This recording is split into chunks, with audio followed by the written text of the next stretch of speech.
Yeah, yeah.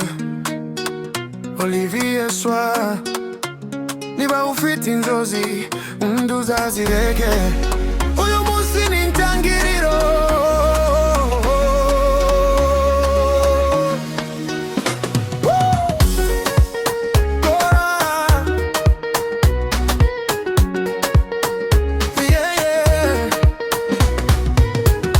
Tukarebe aho ringo wibwire ko birangiye nubu ufite bikariko tangira ukoresha ibyo ufite indambwe imwe witere uyu munsi ejo indiza kujana kure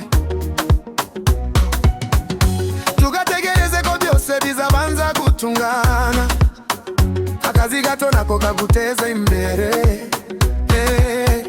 ishingenzi ni umutima wo gukomeza kuko wihangana agera ku ntego.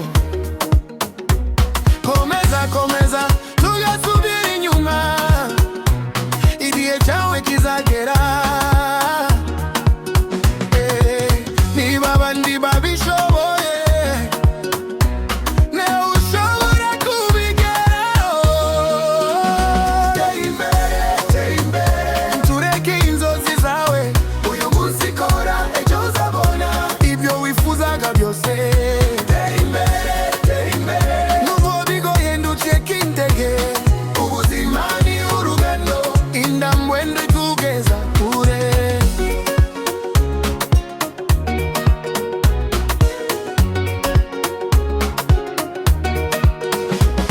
Niba ushaka kuba umuntu ukomeye tangira ubake aho uri umunsi wigisha ukora isho ushoboye akazi gato iyo kagufasha gutera imbere.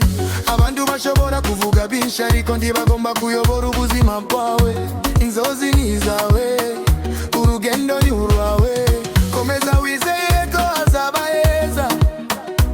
Komeza, komeza, tugasubira inyuma nubo uyu munsi utarabona umusaruro buri kintu cyiza gifate igihe gusa ntuzigere uhagarara. Tera imbere, tera imbere, tureke inzozi zawe uyu munsi kora ejo uzabona ibyo wifuzaga byose.